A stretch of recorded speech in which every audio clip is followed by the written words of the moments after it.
Bueno, querido hermano, hablando de proceso, de crecimiento, de madurez, vamos a la palabra del Señor, que hoy estuvimos un poquitito dando algunos ítems en la radio con Lore, estuvimos en Radio Bedira, hablando sobre los procesos de Dios. Esto tiene que ver exclusiva y netamente en en el crecimiento, en los avances que tenemos en nuestra vida cristiana. Y para ello quiero ir a Filipenses capítulo 1. Me voy con ustedes en Filipenses capítulo 1.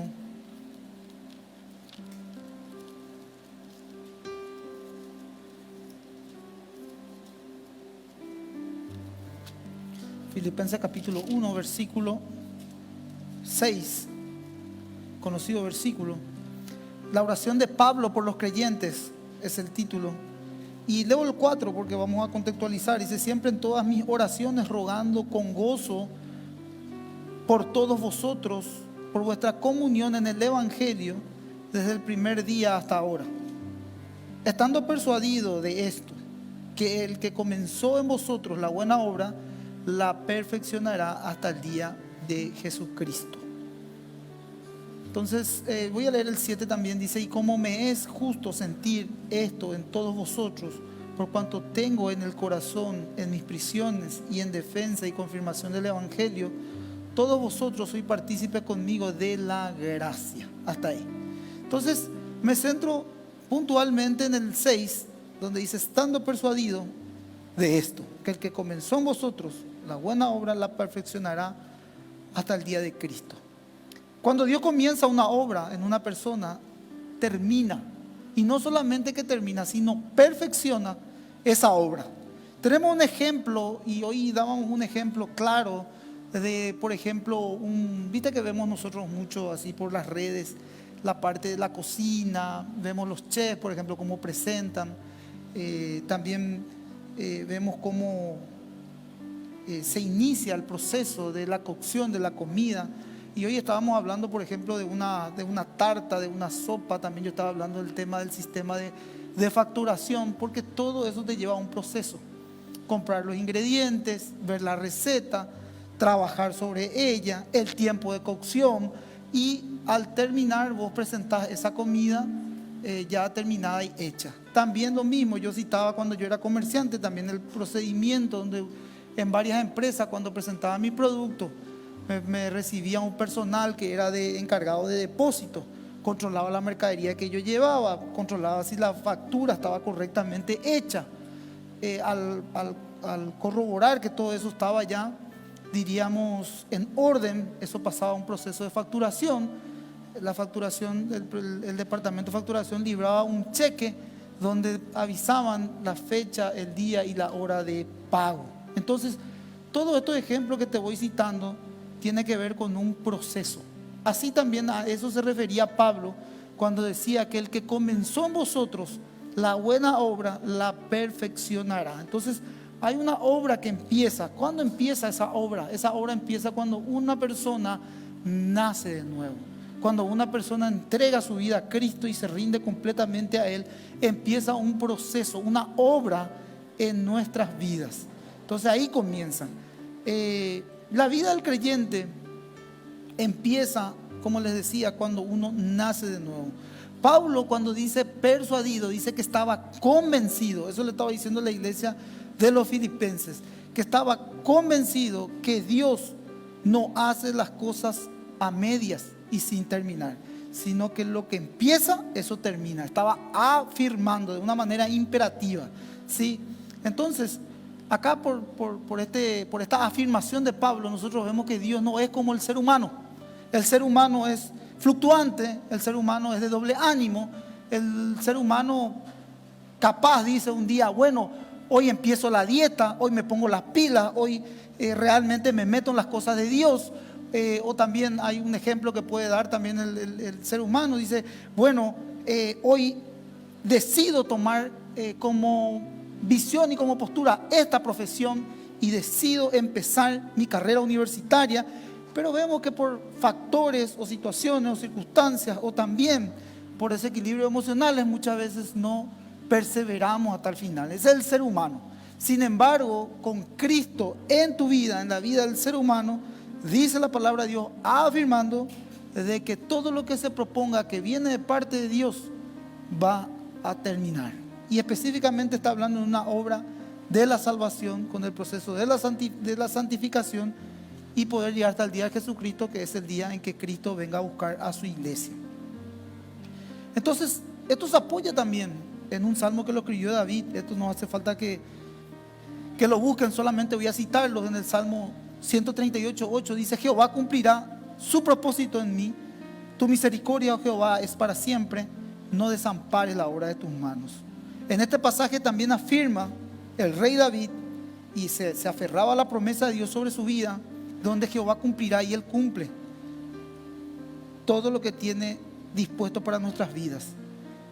Él termina lo que comienza. Él hará en su vida y la está haciendo en nuestras vidas. Estamos en un proceso.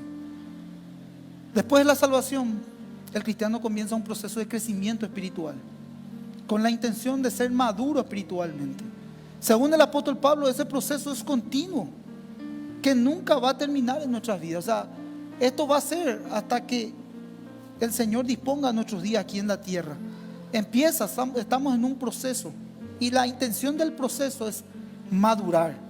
Se apoya también en Filipenses, en el capítulo 3. Ahí vamos a mirar un poco Filipenses capítulo 3. El título dice: prosigo el blanco. ¿Sí? Leo el 7.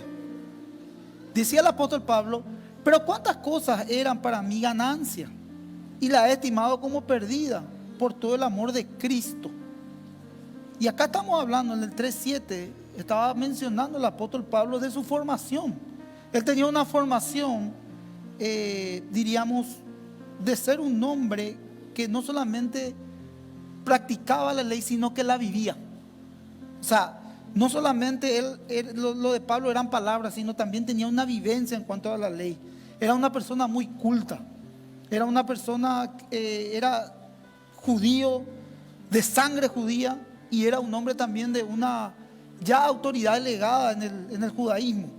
Entonces, todo lo que él aprendió a los pies de su maestro, era un maestro también judío, Gamaliel, todo lo que aprendió de ahí, él cuando conoció el Evangelio, cuando conoció de Cristo, él lo estimó por perdida. Entonces dice el 8: ciertamente aún estimo todas las cosas como pérdida por la excelencia del conocimiento de Cristo, mi Señor, por amor del cual lo he perdido todo y lo tengo por basura para ganar a Cristo. Todo ese cargo de honra, de honor que él podría tener, él todo eso lo estimó por basura, por el amor, por lo cual dice: he perdido todo. Claro, porque él ya cambió su identidad. Cuando él tuvo un encuentro con Jesús, en Hechos capítulo 9, él cae del caballo, Cristo se le aparece, toma un proceso su vida, y de un día para otro, de ser Saulo de Tarso, perseguidor de los cristianos, y también, diríamos, él también fue uno de los no autores, diríamos, directos de la muerte de Esteban, pero sí indirecto, porque él era uno de los que estaba también y lo que perseguía a cristianos para matarlos. Él en ese proceso tiene un encuentro con Cristo y su vida cambia. De ser Saulo, él pasa a ser Pablo. Y al ser Pablo, él empieza a tener un trato con Dios en su vida, empieza un proceso. Y nada más y nada menos que Pablo escribe las cartas paulinas, y es uno de los mayores referentes del cristianismo, este hombre. Entonces él dice el versículo 12 hasta el 14, dice el apóstol, no que, dice el 12, dice, no que yo haya alcanzado, ni que sea perfecto, dice el apóstol, sino que prosigo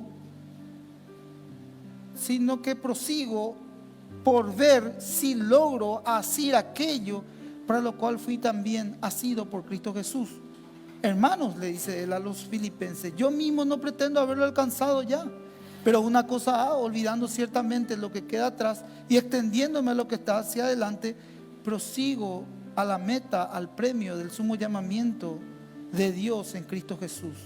Así que todos los que somos perfectos, esto mismo sintamos.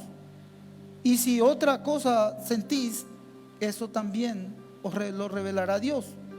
Pero en aquello a lo que hemos llegado, sigamos en la misma regla, sintamos una misma cosa. Hermanos, dice otra vez él, sed imitadores de mí y mirad a los que así se conducen, según el ejemplo que tenéis también en nosotros. Entonces, eso estaba diciendo él. No soy perfecto, todavía no he llegado a esa perfección, pero voy caminando a esa perfección. Prosigo el blanco. ¿Cuál era su blanco? Cristo, la imagen restaurada del hombre. Dice la Biblia que por un hombre entra el pecado. ¿Quién era ese hombre? Adán. La generación humana, la raza humana cae. Por Cristo, esa raza caída es nuevamente levantada. Ahora, ¿dónde prosigue ese blanco, esa meta, la raza humana? A restaurar la imagen caída, perdida en el huerto del Edén. Entonces, por medio del proceso, en la vida de cada cristiano, va restaurando esa imagen caída, perdida en el Edén. Entonces, hay un blanco, hay una meta, hay un propósito. Y en ese proceso, en ese camino, Cristo va haciendo la obra en cada uno de nosotros. Al igual que Pablo, hemos de proseguir continuamente hacia un conocimiento más profundo de Dios. Nuestros planes están en las manos de Dios. Y es importante que cada plan que vos puedas tener humanamente posible, lo filtres con la motivación correcta de tu corazón delante de Dios, para que conforme a su voluntad Él pueda abrir los caminos y poder alcanzar aquella meta. Por eso es que es importante saber qué quiere el creyente. La otra vez el domingo estaba mencionando que tenemos que saber dónde Dios nos ha plantado, porque donde Dios nos ha plantado con un propósito. ¿Cuál es el propósito, me decís? Dar frutos. La semilla de fe que se siembra en el corazón y también la siembra en la cual nosotros como personas la hacemos, tiene que producir un fruto. Tu vida espiritual tiene que ser una vida de frutos espirituales. Y el lugar donde el Señor te ha plantado con un propósito tiene que generar frutos. Por eso que es importante, primeramente, saber dónde estás parado. Si ese lugar donde Dios te puso, ese lugar es para sembrar. Porque puede ser también, hay veces que uno percibe de que Dios le puso en un lugar para la formación. Por ejemplo, yo sabía que cuando entré en la función pública yo entraba con un propósito. ¿Cuál era ese propósito? Formarme, formar mi carácter. Yo sabía que yo no me iba a quedar ahí mucho tiempo porque yo no anhelaba cuestiones que, por ejemplo, compañeros míos anhelaban o llegar a una meta ahí en ese lugar. No, porque mi llamado era a otro. Entonces vos me decís, ¿y por qué si tu llamado era a otro, por qué pasaste por esa transición o de ese lugar? Porque sabía que era la voluntad de Dios tener que limar en mi carácter, formarme en varias cuestiones, tener también un rodaje con el sistema también del mundo, conocer gente también que se manejan en todo ambiente, por el llamado que Dios estaba poniendo en mi lugar. Entonces yo sabía que había una transición ahí, pero que no me iba a quedar ahí.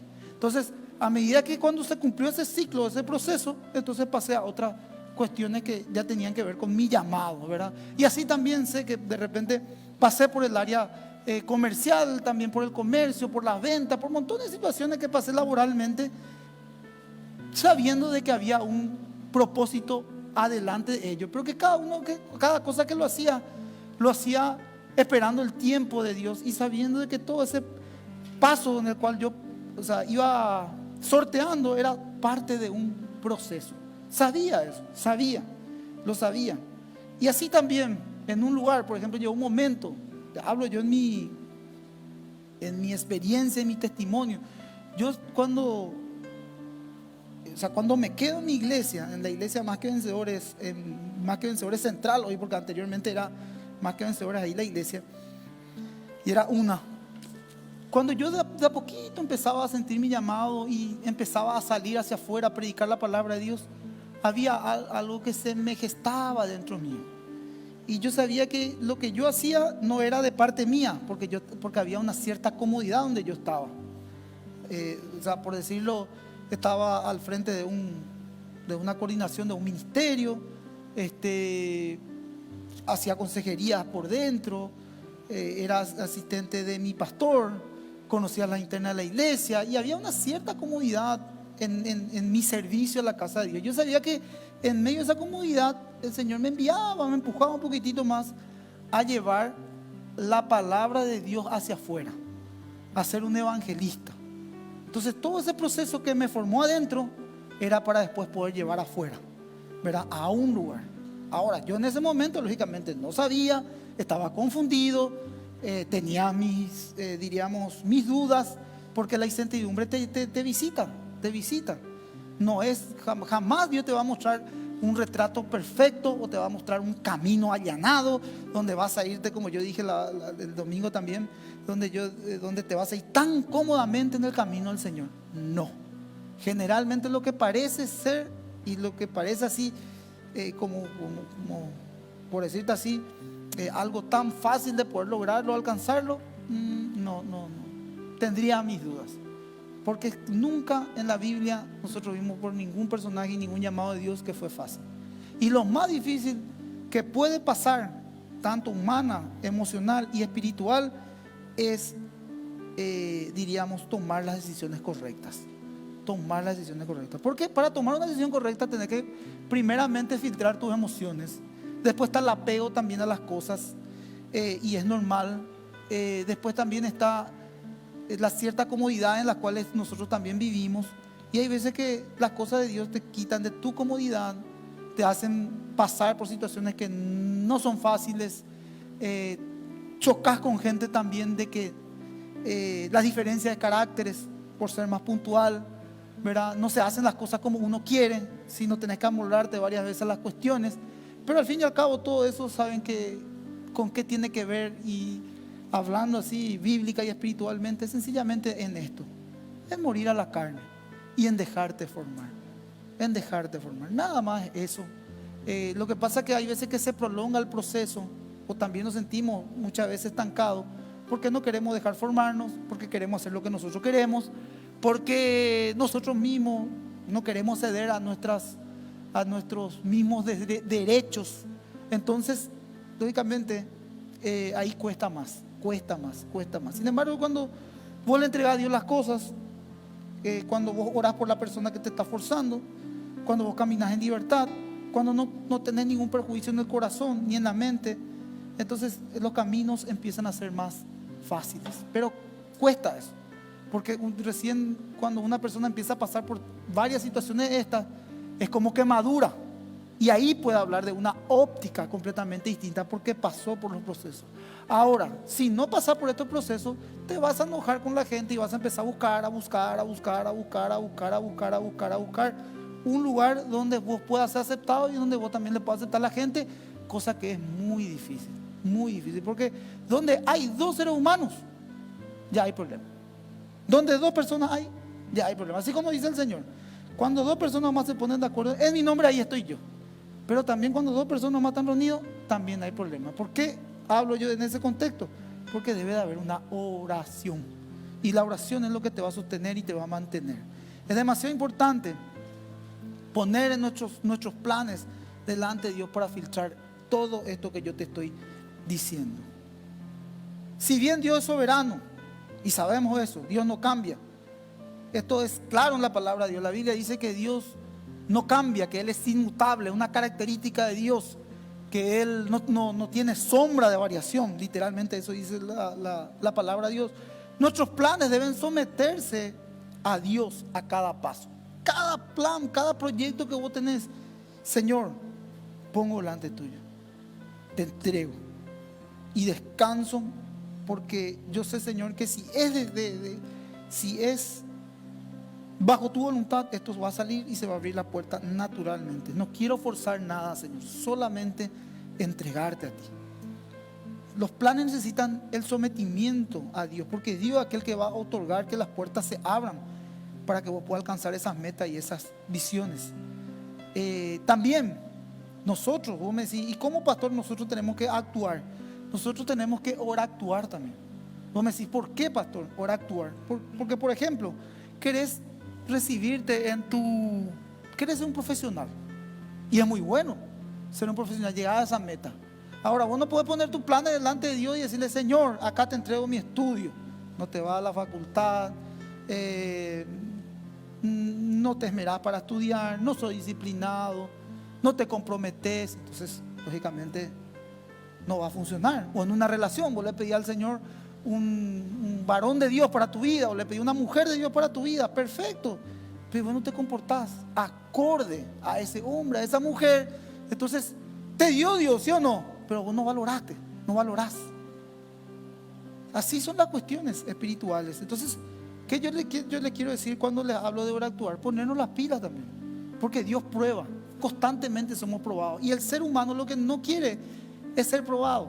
El ser humano lo que no quiere y lo que le cuesta es dejarse formar por Dios. El ser humano no quiere enfrentar esos procesos de desierto, de prueba, no a gusto. Pero es inevitable. Es inevitable. Y solamente nosotros vamos a poder enfrentar eso con fe. Confiando de que a cada paso Dios está con nosotros. Dios está con nosotros. Y Dios tiene el control de las cosas. Hay cosas que van a ser hay cosas que van a ser irreversibles. Vamos a tener que pasar sí o sí. Como iglesia, colectivamente. Hay veces que yo me pregunto, ¿será que la iglesia va a poder sobrellevar, por ejemplo, una carga tan pesada? Mi humanidad. Y yo digo esto, si Dios permite, es porque Dios nos va a poner su palabra. Dice, ella empieza a filtrar yo mi emoción.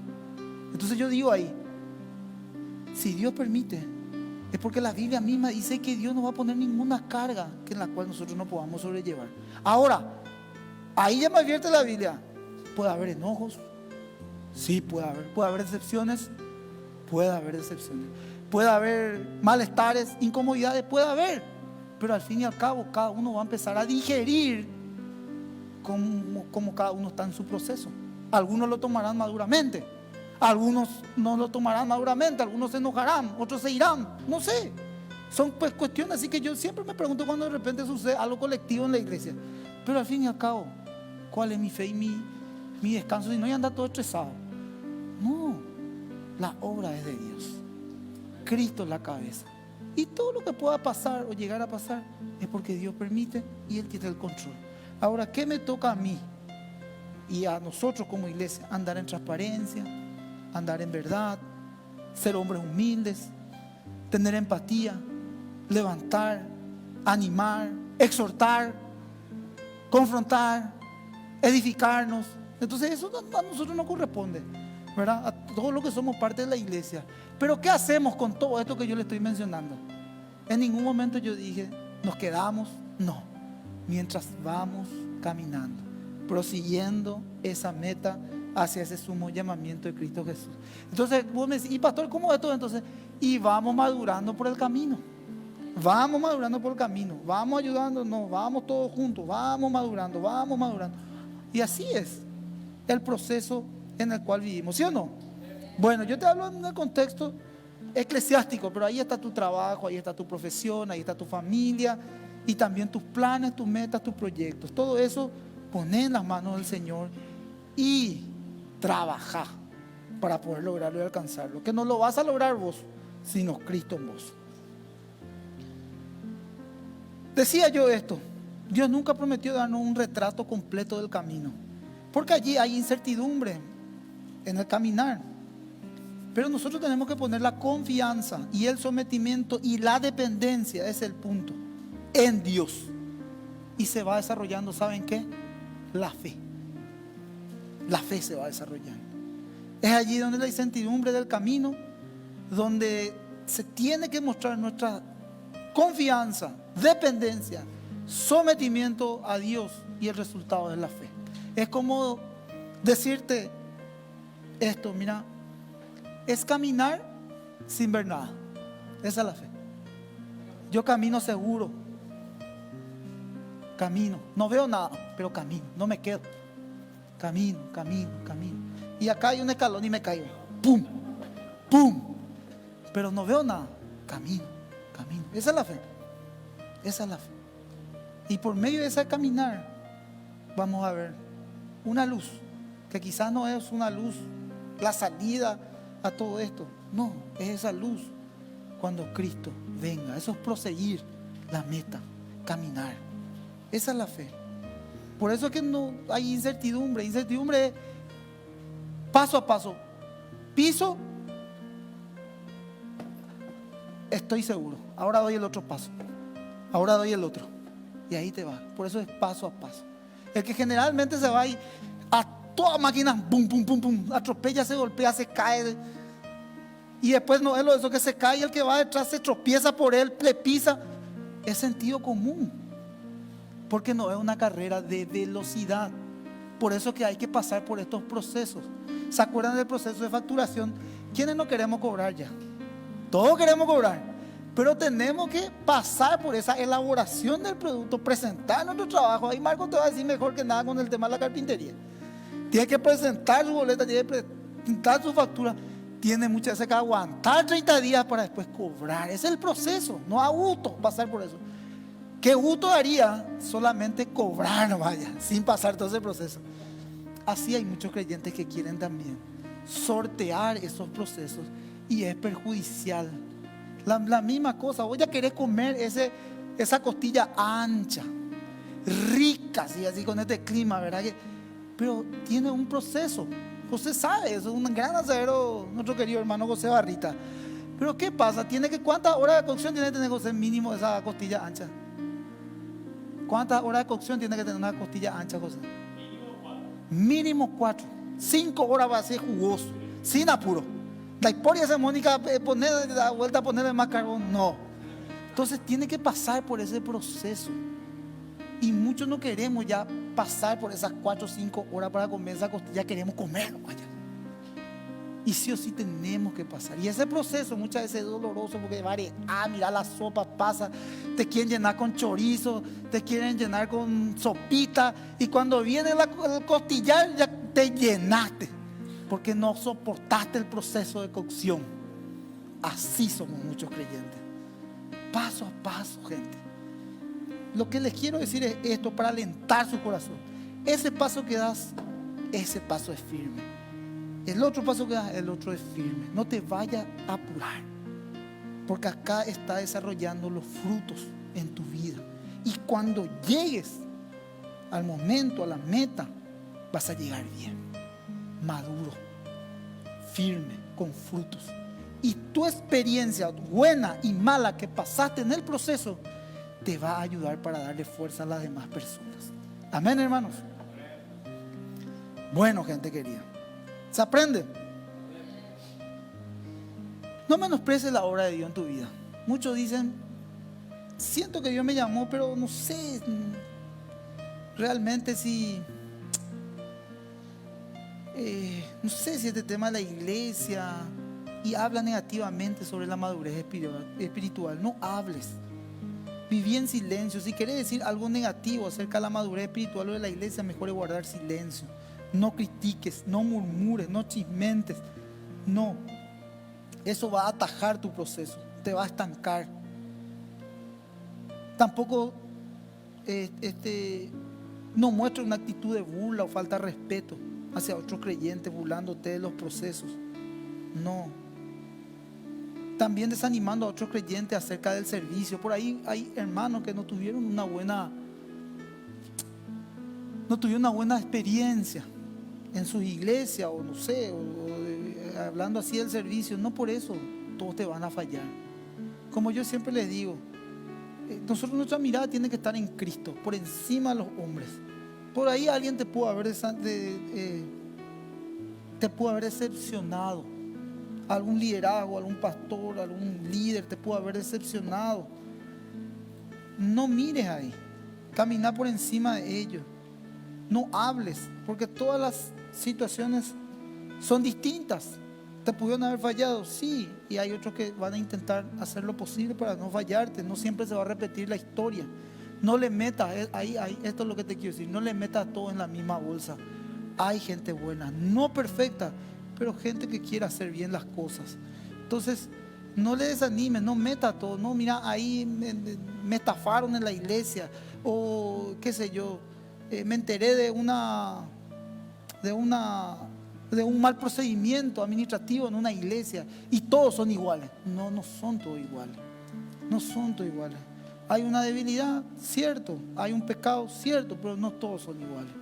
Conozco gente seria, conozco gente que pasó por esta situación. O de repente me dieron una palabra profética, pastor, y nunca se cumplió, y me manipularon, y yo creí, y me sentí tan mal que prefiero irme al mundo. Bueno, cierto, te fallaron, está bien, correcto, entiendo, hay un dolor, hay una decepción, pero busca un lugar donde vos puedas entrar en un proceso de sanidad, de restauración. Hay buenos lugares, gente que te va a apoyar, te va a ayudar, va a orar por vos, te va a acompañar.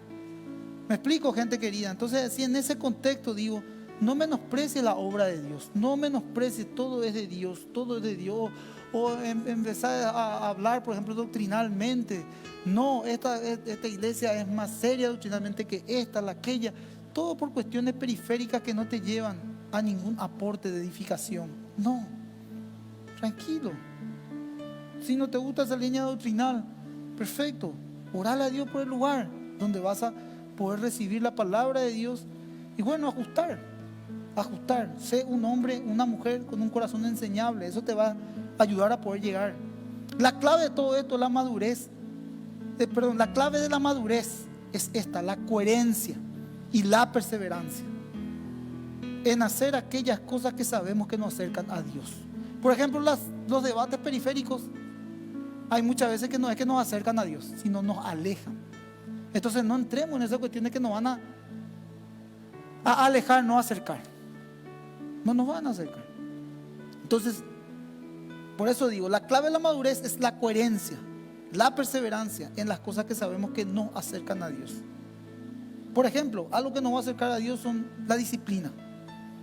Y la disciplina incluyen como la lectura de la palabra de Dios, el estudio de la Biblia, la oración, lo que nosotros estamos haciendo, la comunión con los hermanos. Ahí hay un crecimiento, el servicio pasado a un peldaño más, y ser, como yo le explicaba el domingo pasado, siervo y sierva de Dios en cuanto a lo que es la mayordomía. Entonces, Gálatas 5:16 nos dice que debemos de caminar en el Espíritu. La palabra griega, porque estamos hablando de proceso, de camino, de proseguir, mirar al blanco. La palabra griega usada aquí para caminar significa en realidad caminar con un propósito a la vista. Más adelante, el mismo capítulo, Pablo nos dice una vez más que debemos caminar por el Espíritu. Aquí la palabra traducida caminar tiene la idea de tomar las cosas paso a paso, una vez a la vez. Es lo que yo le decía. Es aprender a caminar bajo la instrucción del Espíritu Santo. Ser lleno del Espíritu significa que caminamos bajo el control del Espíritu. En la medida que nos sujetemos más y más en el control del Espíritu, también veremos en un aumento el fruto del Espíritu en nuestras vidas. Y los frutos del Espíritu están en Gálatas 5:22, que yo les nombraba, ¿verdad? Paciencia, benignidad, paz, bondad, todo lo que ustedes ven en cuanto a lo que es el fruto del Espíritu. Eso está en Gálatas 5:22 al 23. Esto es característico de la madurez espiritual. Solo Dios es nuestro recurso y todo el crecimiento viene por la gracia a través de Él. Pero somos responsables de obedecer. Hay veces que nos sentimos estancados. Hay veces que nos sentimos con esa incertidumbre. Hay veces que estamos caminando, perseverando, pues no sabemos a dónde nos vamos. Y también hay veces que nuestra vida está un poco sin sentido, o sea, sin sabor, sin gusto. Entonces nosotros decimos, ¿en qué tiempo estoy? Habla con tu Dios. Decirle, si sos guiado por el Espíritu y el Espíritu posa en vos. Por eso le decía que esto es para los creyentes. Entonces le decís, mostrame en qué tiempo estoy viviendo y cuál es mi situación en cuanto a mi proceso. Señor, humildemente yo pongo mi corazón, mi mente, mi vida, porque yo mismo no puedo vivir como un estilo de pecado. Si ya soy un hombre de Dios, una mujer de Dios, soy un nacido de Dios, creo que tu Espíritu Santo está en mí. No me puedo andar quejando, no puedo andar murmurando, no puedo andar con un estilo de vida de enojo, no puedo andar con grietas en mi corazón. Necesito saber, Señor, de los tiempos, ser como los hijos de Isaacar, entendidos en los tiempos. Entonces, ¿en qué tiempo yo estoy, Señor? ¿Qué tiempo? ¿Cuál es el tiempo que yo estoy viviendo? ¿Estoy viviendo en el Espíritu? ¿Estoy viviendo emocionalmente? ¿Estoy viviendo, estoy caminando nomás sin saber dónde me voy? ¿No tengo un rumbo? ¿Cuál es? Para que me puedas revelar el propósito en mi vida, en mi corazón, y yo pueda, Señor, tener esa motivación y la actitud correcta de proseguir ese blanco, como hablaba Pablo. Entonces, ¿cómo es esto? Vos me decís, ¿cómo yo hago? Bueno, acá tenés que tomar una decisión. Hay una responsabilidad en nosotros los creyentes. Y vos me decís, ¿cuál es la responsabilidad para salir de ese momento que estás viviendo? Es obedecer la palabra de Dios. Cuando David hablaba, y siempre mencionamos esto en la adoración o en la oración, decía: te ordeno, alma mía, que adores al Señor, que alabes al Señor. ¿Por qué le ordenaba a su alma, a sus emociones, a sus sentimientos, que se sujete a Dios? ¿Por qué? ¿Por qué Pablo decía que todo pensamiento vaya cautivo a la obediencia de Dios? ¿Por qué nos insta a renovar nuestra mente por medio de la renovación de nuestro entendimiento? Antes de esa palabra dice: no os conforméis a este siglo. También dice otras versiones: no conforméis a este sistema. Otra dice: a este mundo, sino renovaos.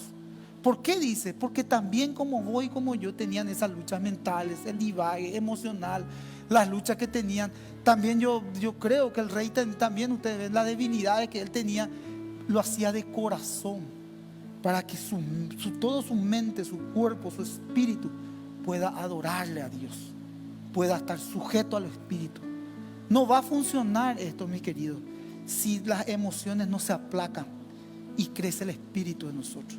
No, si hay mitad emoción, mitad espíritu y carnalidad, mitad, todo profesionalmente, cuerpo, espíritu y alma, mente, no va a funcionar. Porque un día podemos acertar, otro día no, y otro día no sabemos por dónde irnos, con qué rumbo tomar. Esto tiene que ser así en el creyente. El espíritu tiene que estar por encima. Por eso Pablo decía: juntamente con Cristo estoy crucificado, y ya no vivo yo, más Cristo vive en mí. Y lo que antes lo vivía en la carne y en las emociones, ahora lo vivo ¿en qué cosa?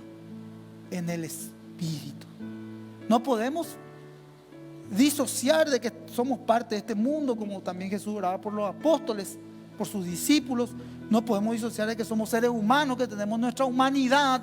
No podemos hablar de perfección justamente por ello, porque luchamos contra el pecado. Pero sí tenemos que ser responsables de cuidar nuestra vida espiritual, que nos pueda conducir a ser direccionados por Él, para filtrar las emociones, que todo lo que vos sentís, todo lo que vos percibís, tiene que ser filtrado por la parte espiritual. O sea, por la oración, por la comunión, por la palabra, para que eso pueda traer paz. Y eso es una responsabilidad nuestra. Eso es una responsabilidad. Por eso yo les decía: ora actuar. O si no, así, yo le entrego a Dios, total, Dios hace todo. Y vos, no va a pasar nada. No va a pasar nada. Ahí está la parábola de los talentos. Puede unir. El que le dio 5 talentos, automáticamente, ¿qué hizo? Produjo otros 5. El que le dio 3 produjo. El que le dio 1, ¿qué hizo? Escondió. Tuvo miedo y escondió. Entonces, ¿qué nos llama al Señor? A ser responsables, a producir, a no estancarnos, no quedarnos. Bueno, gente, me gustó mucho, porque la esencia de la madurez espiritual es de ser eficaces y fructíferos en el conocimiento de nuestro Señor. A medida que más creces, vas a amar más la palabra de Dios, apasionarte por las cosas de Dios y también amarle a la gente. ¿Por qué te digo yo? Pues, la madurez pues tiene que ver con una paternidad también, con una maternidad. Entonces, vos por medio de tu experiencia no te acomodás al pecado. No, el pecado es lo que se opone. El pecado es errar el blanco. No le consentís tampoco el pecado a nadie. No, le exhortás en amor y sos un padre, una madre espiritual. Eso es lo que te va a ayudar a vos y también a esa persona que va a mirar en vos la empatía y el amor. Porque el amor es lo que te compromete. El amor te compromete. ¿Sí? Nosotros, vos me decís, el creyente en sí no quiere pecar. Y vos me decís, ¿por qué no quiere pecar? Porque no quiere defraudar a su Dios. Porque está comprometido con Dios. Porque sos de la familia de Dios. Porque sos un creyente reconocido en el mundo espiritual. Y vos sabés que al caer vas a ser burlado. Vos sabés que al caer vas a estar acusado. Vos sabés que al caer no vas a estar tranquilo hasta que vos no puedas llegar otra vez a una reconciliación con Dios. Por eso que hay quebrantamiento en el corazón. Yo hablo con jóvenes y me dicen: pastor, no pude dormir ayer. Vi algo, cosa que no tenía que ver. Y estoy quebrantado y no puedo. Hace 3 días estoy así, me dice. Y yo le digo, oraste, sí, te arrepentiste, sí. Pero yo sé que si yo no confieso, no voy a poder vivir así. Yo le dije, te entiendo perfectamente, el Espíritu Santo. Le dije, pero es una bendición. Es una bendición porque hay gente que, como si nada, peca libremente y no tiene esa convicción. No tiene. Entonces, ¿qué hace? Obedece la palabra de Dios. ¿Qué dice la palabra de Dios? El que confiesa su pecado y se aparta, ¿qué alcanza? Misericordia. ¿Y cómo empieza a concebir otra vez su paz y a reconciliarse con Dios? Cuando va de a poquito pasando ese quebrantamiento y va sintiéndose otra vez amado, va sintiéndose otra vez cubierto, va sintiendo que su presencia está y le da fortaleza espiritual y va agarrando un nuevo estilo de vida. Entonces, proceso. Bueno, termino con esto.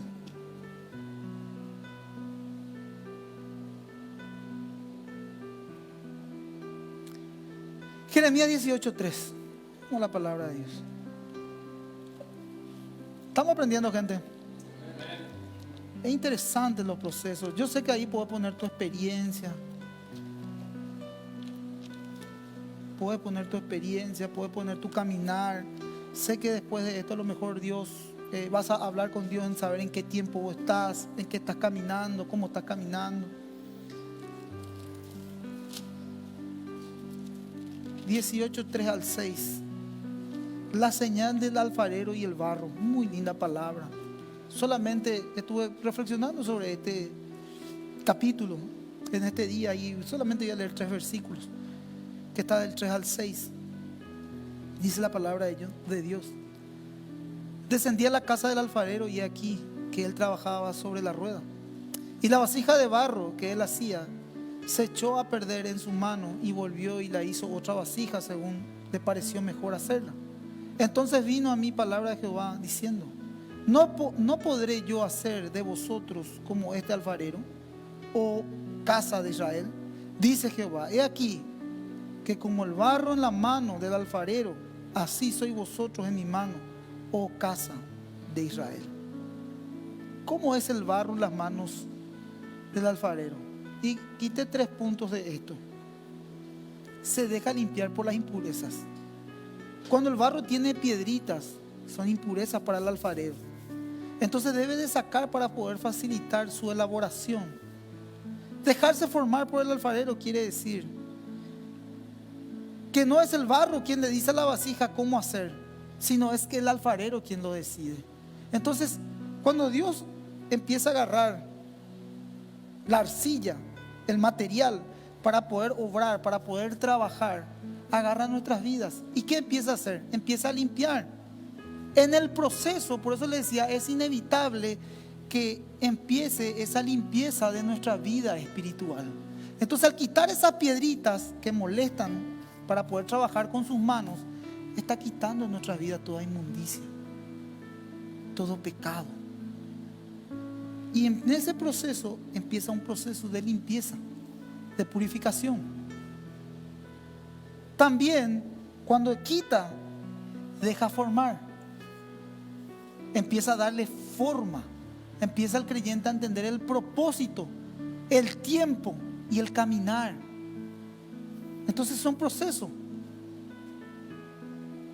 Y es luego de ese material es sometido a un horno de temperatura para esa elaboración.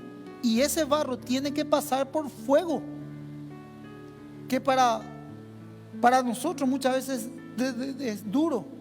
La firmeza, si no se pone eso firme, si no está firme ese barro, si nuestras vidas no están firmes, de lo contrario se va a romper fácil. Así dice la Biblia, que tenemos que ser probados. Y nuestra fe debe ser probada, como se prueba el oro en el fuego, para poder purificar y limpiar todo lo que estorba. Y no hay manera de que ese alfarero, son las manos de Cristo, y la materia prima, el barro que somos nosotros, porque somos un vaso de barro para su gloria, es imposible poder sortear esa elaboración o ese producto ya terminado sin pasar por los procesos. Eso es lo que en este texto y en estos versículos entendí. El barro y el alfarero. Jeremías 18:3. 18, 3 al 6. Y díganme una cosa, si mirá la historia de Jeremías, profeta del Señor, sí que pasó mucho. Sí que pasó mucho este profeta. Y sí que yo en medio de este texto y de estas escrituras solamente entendía esto.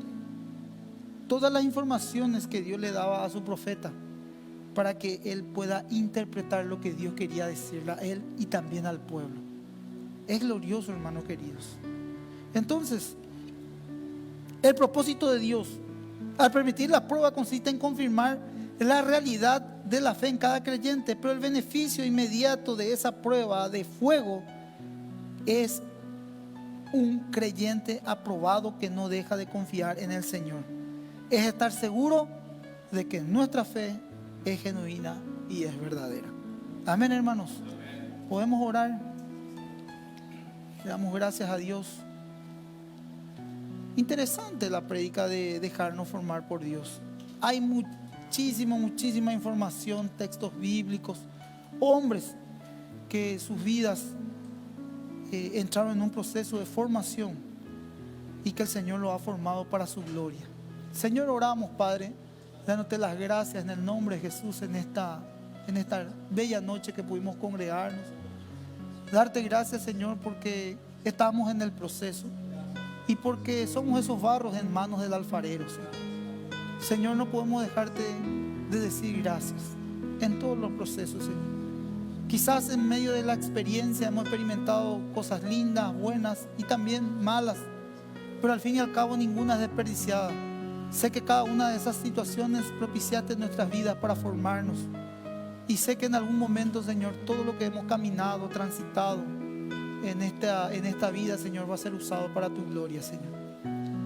Ayúdanos, Señor, a ser hombres y mujeres que perseveren, que caminen a paso, sin apuros, entendiendo, Señor, de que a cada paso que damos estamos siendo formados por ti, Señor. Y que cada paso que lo damos, Señor, no nosotros mismos por nuestra propia voluntad, sino tú en nosotros, Señor. Señor, ayúdanos a subir cada escalón. No nos sueltes. Muéstranos el camino, Señor. Ayúdanos. Te pedimos, Señor, de que aumente nuestra fe. Hay veces que no sentimos o no queremos caminar, Señor, en rectitud. Ayúdanos a no desviarnos. Ayúdanos a levantarnos. A los que están caídos, acusados. Levántanos, Señor. Extiende tu mano milagrosa y poderosa. Aquellos que se sienten entristecidos, aquellos que están viviendo con duda en su corazón, o que están lidiando con situaciones emocionales, clamamos a tu Espíritu Santo misericordia. Y te pedimos, Señor, que tome el control de nuestras emociones y tu espíritu. Y así como somos probados por el fuego, así, Señor, en el nombre de Jesús, entendemos, Señor, de que nuestra fe es probada. Y te pedimos, Señor, por sobre todas las cosas, que nos rompas y que empieces de nuevo si es la necesidad de empezar, Señor, espiritualmente, para poder dar esos pasos seguros, Señor. No queremos dar un paso sin tu espíritu, sin tu presencia. Decía Moisés, Señor, prefiero un desierto contigo que un paraíso lejos de ti. Si tu presencia no va conmigo, no me dejes salir de aquí. Eso decía Moisés, Señor. Así oramos, Señor, en nuestras vidas. Así oramos por tu iglesia. Así oramos cada uno de nosotros individualmente. Señor, revélanos el propósito que tú tienes. Nuestros planes, proyectos, nuestras visiones, ponemos en tus manos y vamos tras ellos, prosiguiendo ese blanco, esa meta, hacia ese sumo llamamiento. No tememos, Señor. No sentimos ninguna intimidación, porque entendemos que es mayor el que está en nosotros y que es Cristo peleando la buena batalla de la fe en cada uno de nosotros, Señor. Tú eres Jehová de los ejércitos, aquel que va por delante, venciendo y derribando a cada obstáculo y cada gigante que se quiera interponer sobre nuestras vidas. Esa es nuestra fe. Tú eres un Dios victorioso. Ninguna batalla has perdido y tú peleas cada una de esas batallas. Hoy nos rendimos completamente, Señor, y nuestras vidas te rendimos a ti, Señor, en el nombre de Jesús. Si estás lidiando con alguna preocupación, afán, ansiedad, te pedimos hoy, en esta noche, Espíritu Santo, que traigas paz, fe a nuestras vidas, a nuestros corazones. Poder entregarte, Señor, por medio de ejercitar la fe, de la comunión, de tu palabra, de la disciplina espiritual, y ser liberados, Señor, de toda opresión que estamos viviendo, Señor. Hoy nos agarramos, Señor, del perdón. Hoy caminamos, Señor, seguros, a paso firme, Señor, entendiendo que tú estás con nosotros, Señor. Eso dice tu palabra, Señor. Que aún aunque pasemos en valle de sombra de muerte, no temeremos, porque tú estarás con nosotros. Tu vara y tu callado, que es tu palabra, y la autoridad que nos has dado por medio de tu Espíritu, Señor, nos infundirán aliento y prepararán mesa delante de nuestros angustiadores, y ungirá nuestra cabeza con aceite, que es símbolo de tu presencia. Y ciertamente el bien nos seguirá todos los días de nuestras vidas, y en la casa del Padre moraremos. Te alabamos, Señor, y te bendecimos, y bendigo al pueblo en esta noche, en el nombre del Padre, el Hijo y el Espíritu Santo. Que la paz del Señor, la gracia y los ángeles del Señor que acapan alrededor de cada uno de nosotros acompaña a cada uno de mis hermanos a su hogar, a sus casas. Que puedan llegar bien, Señor, que puedan llegar sanos, que puedan decir gracias, Señor, por esta hermosa noche que nos has dado. Gracias, Señor, por tu palabra, gracias por tu Espíritu, gracias por tu presencia. Y ayúdanos, Señor, a poner delante tuyo estos días más de la semana, Señor, a no decaer, Señor, a caminar agarrado fuertemente de ti, Señor. Gracias, Señor. Guarda a tu pueblo en esta noche, y que la bendición de Jehová esté con cada uno de nosotros, en el nombre de Jesús. Amén y amén. Gloria a Dios, hermanos. El sábado culto de jóvenes y el domingo nuestro culto central. Que Dios le bendiga.